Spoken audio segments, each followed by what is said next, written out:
బద్రీనాథ్ ఒకటే తీసుకెళ్లి ఉద్దేశం. టాటాలు చెప్పకండి.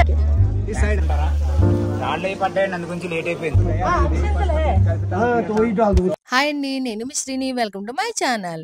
మీ అందరినీ స్వాగతం పలుకుతున్న దేవభూమి ఉత్తరాఖండ్ అయిన సోన్ ప్రయాగ్లో జూలై 5వ తారీఖు. మీకు లాస్ట్ వీడియోలో తెలుసు కదా, నేనైతే కనుక నైట్ సోన్ ప్రయాగ్లో రెస్ట్ తీసుకున్నామని. నైట్ అంతా విపరీతమైన వర్షం అండి, అందుకని ఉదయం లేట్గా అయితే స్టార్ట్ అయ్యాము దేవాలయంకి వెళ్ళడానికి. ఇక్కడ సోన్ ప్రయాగ్ వచ్చాక చాలామంది అయితే త్రియోగి నారాయణ టెంపుల్కి వెళ్ళరు. అతి తక్కువ మందికి మాత్రమే త్రియోగి నారాయణ దేవాలయం గురించి తెలుసు. కానీ ఈ దేవాలయం కంపల్సరీ వెళ్ళాలండి. ఎన్ ఎందుకు వెళ్ళాలి ఏంటన్నది మీకు ముందు ముందే తెలుస్తుంది. నేను అన్నీ కూడా వివరాలు చెప్తాను. అలాగే నేను ఒక చిన్న మిస్టేక్ కూడా చేశాను. ఆ మిస్టేకే పాపం నాతో పాటు వచ్చిన వాళ్ళకి చాలా పెద్ద భారమైంది, చాలా బాధపడ్డారు. ఇవన్నీ వివరాలు తెలుసుకోవాలంటే నా యూట్యూబ్ ఛానల్ సబ్స్క్రైబ్ చేసుకోండి. ఆల్రెడీ సబ్స్క్రైబ్ చేసుకుంటే లైక్ చేయండి, సబ్స్క్రైబ్ చేయండి, బెల్ ఐకాన్ క్లిక్ చేయడం మర్చిపోకండి. షేరింగ్ మనమైతే కనుక సోన్ ప్రయాగ్ పార్కింగ్కి అయితే వచ్చాము. వెయిటింగ్ చేస్తున్నాం. 2 అవర్స్ వెయిటింగ్ చేసాము. మనకైతే వెహికల్ అయితే రాలేదు. ఎందుకంటే షేరింగ్ కదా, షేరింగ్లోని 4 మెంబర్స్ 3 మెంబర్స్ తీసుకెళ్ళడు. లేదు మనం ఈ 2000 రూపాయలు పే చేసేస్తే మనల్ని తీసుకొచ్చేస్తాడు. ఈవెన్ ఒకళ్ళున్నా ఇద్దరున్నా, అలాగని 8 మందేనండి, 8 మంది దాటకూడదు. అయితే 2000 అడిగాడు. మేము నలుగురమే కదా అని చెప్పి షేరింగ్ అన్నాము. 2 అవర్స్ నుంచి వెయిట్ చేస్తున్నాం కానీ ఎలాంటి వెహికల్ అయితే రాలేదు. ఈ లోపల మనోళ్ళు అయితే ఫోన్ చేశారు, మేము రెడీ అయిపోయాము వెళ్ళిపోదామా అని. అయితే నేనేమన్నానంటే, మీరు ఆల్రెడీ దర్శనం చేసేసుకున్నారు నిన్న, ఇవాళ మేము దర్శనం చేసుకోవడానికి వెళ్తున్నాం. ఇవాళ శివుని నక్షత్రం. నా గురించి కాదు, యాక్చువల్లీ ఏంటంటే నేను మళ్ళీ సంవత్సరం అయినా వచ్చి దర్శనం చేసుకుంటాను. కానీ మీతో పాటు వచ్చిన వాళ్ళు ఇంత దూరం వచ్చారు, వాళ్ళు దర్శనం చేసుకుంటాము అన్నారు, అందుకని తీసుకువెళ్తున్నానండి అన్నాను. సరే అయితే నెక్స్ట్‌కి వెహికల్ మాట్లాడండి అని చెప్పాను. వెహికల్ అయితే 6000 అండి మేము వెళ్ళే చోప్తాకి. అదే గనక షేరింగ్ అయితే గనక మనకి చోప్తాకి సగం దారి వరకు తీసుకెళ్తాడు వాడు. దానికి 300 రూపీస్. అక్కడి నుంచి మళ్ళీ ఇంకో 300, 400 ఉంటది. షేరింగ్‌లో మనకొక 500 మిగులుతది కానీ, ఈ లగేజ్‌లంతా మళ్ళీ మోసుకొని, మళ్ళీ షేరింగ్ అంటే మీ అందరికీ తెలుసు కదా ఎలా ఉంటదో. అందుకని మేము వెహికల్ మాట్లాడేసుకుందాం, ఇంకా 6000 సర్దేసుకుందాం అనుకున్నాం. సరే వాళ్ళకి చెప్పాక వాళ్ళు ఓకే అన్నారు. ఇంకా ఈయన 2 ఏళ్ళది కాస్త 1500కి మేడం 7500 ఇవ్వండి, నేను 2 తీసుకొస్తా అన్నాడు. సో మనకు 500 తగ్గుతుంది, 2 టైం ఒకటి సేవ్ అవుతుంది కదా అని చెప్పి ఓకే చెప్పాము. తీరా మనం బయలుదేరిపోయాక దారిలో అయితే చూస్తున్నారు కదా, రాళ్ళు పడిపోయి ఒక దగ్గర ఒక హాఫ్ అన్ అవర్ లేట్ అయిపోయింది. ఇదే వర్షంలోనే ఇంకా ఓ పక్క నుంచేమో లైట్‌గా వర్షం పడుతుంది. ఇంక మేము బయలుదేరిపోయాం త్రియోగి నారాయణ టెంపుల్. ఈ దేవాలయానికి ఎందుకు వెళ్ళాలి అంటే, పరమశివుడు పార్వతీదేవిని వివాహం చేసుకున్న ప్రదేశం అది. అలాగే 3 యుగాల నుంచి కూడా ధుని అంటే పరమేశ్వరుడు, పార్వతీదేవి ఆ యొక్క అగ్నికుండం చుట్టూ ప్రదక్షిణ చేసిన వలనే ఆ ధుని ఈనాటికి వెలుగుతూ ఉంది. ఇక్కడ దేశ విదేశాల నుంచి త్రియోగి నారాయణ దేవాలయానికి చాలా భక్తులు వస్తారు. అలాగే ఇక్కడ చాలామంది వివాహం చేసుకుంటారు. ఈ చుట్టుపక్కల అంటే ఉత్తరాఖండ్‌లో ఉన్న జనం వివాహం అయిపోయిన తర్వాత కంపల్సరీ గుడికొచ్చి ఇక్కడ కూడా వివాహం చేసుకుంటారు. కొంతమంది ఇక్కడ డైరెక్ట్ వివాహం చేసుకోవడానికి 70,000 రూపాయలు ఖర్చయితే అవుతది. అదే చాలామంది మనకలా టూరిజం గట్టా వచ్చిన వాళ్ళు కూడా వివాహం చేసుకుంటారు. వాళ్ళేంటంటే వాళ్ళ శక్తి కొలది బ్రాహ్మణులకి ఇచ్చుకుంటారు. నాతో పాటు వచ్చిన వాళ్ళకి ఈ విషయం నేను దారిలో చెప్పాక నాకేం చెప్పారంటే, మేము పసుపు కొమ్ము అనుకోకుండా తెచ్చుకున్నాను, నాకు ఈ దేవాలయం గురించి తెలీదు. నిజంగా వాళ్ళకేం తెలీదు. నేను దారిలో చెప్పానంతే కేదార్‌నాథ్‌ని దిగినప్పుడు. వాళ్ళు లక్కీగా నా దగ్గర పసుపు కొమ్ము ఉంది, దారం ఉంది, మేము ఇక్కడ వివాహం చేసుకుంటాం, మాకు వివాహం జరిపించండి మేడం అన్నారు.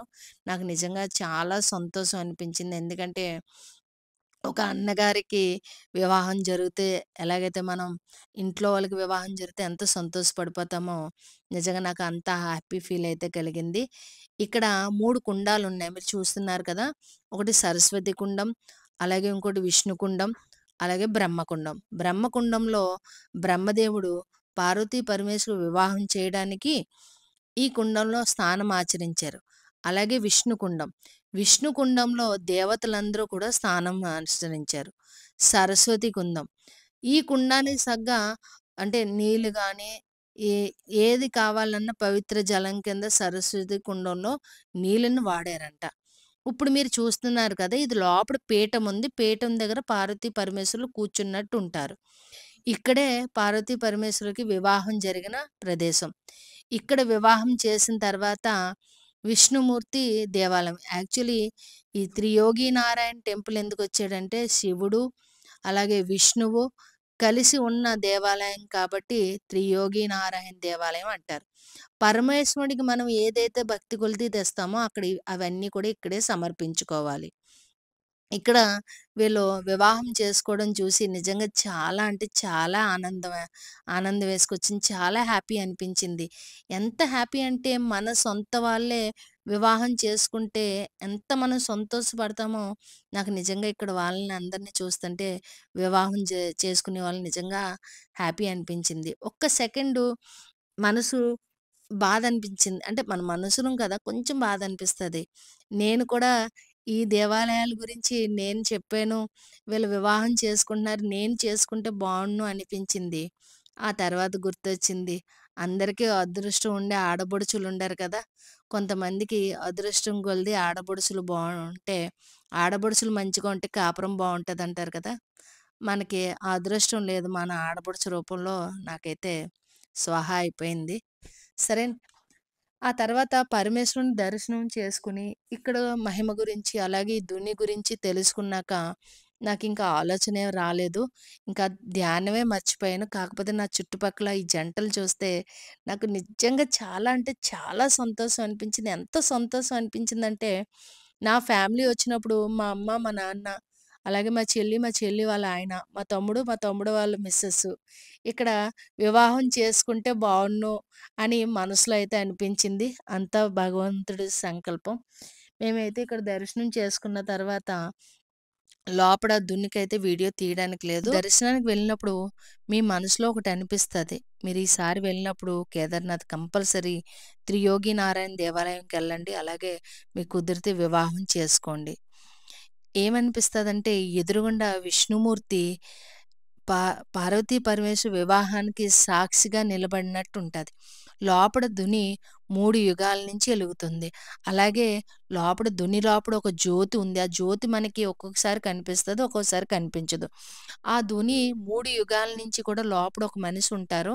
అంటే ఆ మనిషి ఆ ధునికి ఎప్పటికప్పుడు దాంట్లోని ధునికి సంబంధించిన ధాన్యాలు, అలాగే కొబ్బరికాయలు, బిల్వ పత్రాలు ఇలా చాలా వేస్తూ మేరు పత్రాలు ఇవన్నీ వేస్తూ 3 యుగాల నుంచి ఒకే వంశస్థులు ఈ ధునిని కాపాడుకుంటూ వచ్చారు.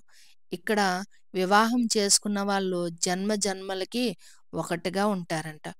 సో, మనతో వచ్చిన వాళ్ళు 7 ప్రదక్షిణాలు అయితే కుండం చుట్టూ చేయలేకపోయారు. అందుకని బయట కూడా అగ్నికుండం ఉంది. అది జస్ట్ లైట్‌గా అప్పుడే వెలిగి ఆగినట్టుంది. ఆ కుండం చుట్టూ 7 ప్రదక్షిణాలు చేసొస్తాం మేడం అన్నారు. సరే అని చెప్పాను. చూడండి ఎంత ముచ్చటగా ఉన్నారు కదా వాళ్ళు. సరే అని చెప్పి ఇంక మనం బయలుదేరిపోవాలి వేరే దేవాలయానికి. ఎందుకంటే మనోళ్ళు వెయిట్ చేస్తుంటారు కదా! మేమైతే గనక ఇక్కడ ఫోన్ పనిచేయలేదు. వాళ్ళకి స్టార్ట్ అయిపోయామని చెప్పడానికి. ఎందుకంటే నాది ఎయిర్టెల్ చాలా తక్కువ సిగ్నల్. మీరెప్పుడైనా ఉత్తరాఖండ్ గానీ, హిమాచల్ ప్రదేశ్ గానీ వచ్చినప్పుడు జియో గానీ, బీఎస్ఎన్ఎల్ గానీ తెచ్చుకోండి. మేము పరమేశ్వరునికి దర్శనం చేసుకొని, పునర్దర్శనం కలగజేయి పరమేశ్వర అని చెప్పి మేమైతే గనక బయలుదేరిపోయాం. త్రియోగి నారాయణ దేవాలయం నిజంగా వీడియోస్ కన్నా చూడ్డానికి చాలా అంటే చాలా బావుంటది ఈ ప్రదేశం. ఇక్కడ మీరు చూస్తున్నారు కదా! ఒక వెహికల్ ఎళ్తే ఇంకో వెహికల్ రావడం చాలా కష్టంగా ఉంటది. మాకు సిగ్నల్ వచ్చిన తర్వాత మేము వాళ్ళకి ఎంత ఫోన్ చేసినా కూడా స్విచ్ ఆఫ్ వస్తుంది. వాళ్ళ అబ్బాయి ఫోన్ పనిచేస్తుంది గానీ, వాళ్ళైతే ఫోన్ లిఫ్ట్ చేయడం లేదు. సరే అని చెప్పి మేమైతే ఇంక ఇక్కడికొచ్చి వెయిట్ చేస్తున్నాం. సామాను పెట్టేసి మేము 10:30 కిందొచ్చేసాం. 1:00 వరకు వాళ్ళ కోసం వెయిట్ చేస్తున్నాం. ఇంక లాస్ట్‌కి అర్థమైందేంటంటే, పాపం వాళ్ళని నమ్మి వచ్చిన వాళ్ళని వదిలేసి వెళ్ళిపోయారు. వాళ్ళు పాపం వీళ్ళకొక మాట కూడా చెప్పకుండా వెళ్తున్నానని కూడా చెప్పకుండా రూ. 1500 వాళ్ళకి ఎక్స్‌ట్రా ఖర్చవుతదని చెప్పేసి షేరింగ్‌కెళ్ళిపోయారు. కనీసం వీళ్ళని రమ్మని కూడా చెప్పలేదు. నేను ఇంక ఇంటికెళ్ళిపోతానంటే వీళ్ళ వైఫ్ అండ్ హస్బెండ్ బాధపడుతున్నారు. నాకైతే చుబుక్కుమనిపించింది. 15 సంవత్సరాలు, 20 సంవత్సరాల నుంచి పరిచయమైనోళ్ళు వీళ్ళని వదిలేసి ఎళ్ళిపోయారు. వీళ్ళేమో మనతో పాటు ఉండిపోయారు. నన్నన్నీ తీసుకెళ్ళండి మేడం. మేము మళ్ళీ మళ్ళీ రాలేమంటే, సరే అని చెప్పి మేము ఎదరికైతే ప్రయాణం సాగించాం. అయితే ఇక్కడి నుంచి షేరింగ్ అంటే చోప్తాకి షేరింగ్ 2 షేరింగ్‌లుంటాయి. మనకు ఆ షేరింగ్ ద్వారా వెళ్తే మీరు చూస్తున్నారు కదా! వెయిటింగ్ చేసుకుంటూ మనం సాయంత్రానికి చేరుకుంటాము. అదే గనక మనం వెహికల్ మాట్లాడేసుకుంటే గనక మనమైతే గనక 4, 5 అవర్స్‌లో చేరుకుంటాం. మేమైతే 1 స్టార్ట్ అయ్యాము. 4 అవుతుల కల్లా చోప్తా అయితే చేరుకున్నాము. అందమైన ప్రకృతిని చూసుకుంటూ దారిలో గుప్తకాశీ కూడా దర్శనం చేసుకొని ఎళ్దామా అనుకున్నాము. ఎందుకంటే వీళ్ళు కొంచెం ఫీల్ అవుతున్నారు కదా! ఎప్పుడైతే ఈ వాతావరణానికొచ్చారో ఒక్కొక్కసారి బాధపడినా వీళ్ళు ఈ వాతావరణాన్ని, ఈ ఆహ్లాదకరమైన ప్రదేశాల్ని చూసి వాళ్ళు నిజంగా మంత్రముగ్ధులైపోయేవారు మధ్య మధ్యలో. జోక్స్ వేసుకుంటూ సరదాగా అయితే మా ప్రయాణం మొత్తానికి గుప్తకాశీ అయితే చేరుకున్నాం.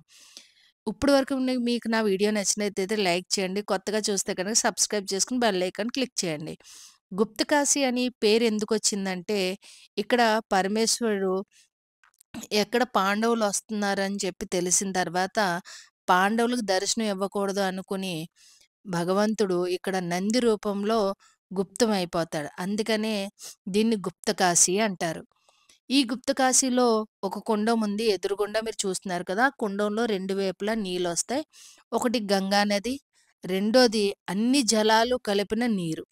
ఈ నీళ్ళు ఇంటికి పట్టుకెళ్తారు. చాలామంది ఈ శివునికి అభిషేకం చేస్తారు. అలాగే ఈ నీళ్ళల్లో స్నానం కూడా ఆచరిస్తారు. గుప్తకాశీలో పరమేశ్వరుడిని దర్శనం చేసుకున్న తర్వాత, ఇక్కడ చిన్న దేవాలయం కనిపిస్తుంది కదా! ఇక్కడ సాక్షాత్తు కాశీ అన్నపూర్ణేశ్వరి దేవి దేవాలయం. ఇక్కడ కాశీ అన్నపూర్ణేశ్వరిని దర్శనం చేసుకున్న తర్వాత, కాలభైరవుడి దర్శనం చేసుకొని, మేమైతే గనక హ్యాపీగా స్టార్ట్ అయిపోయాం చోప్తాకి.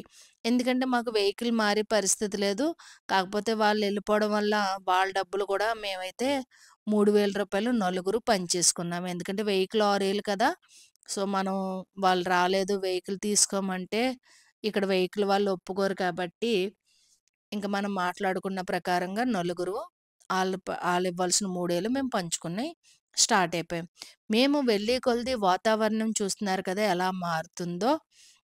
ఈ వాతావరణంలో నైట్ టైమ్ అస్సలు ప్రయాణం చేయకూడదంట.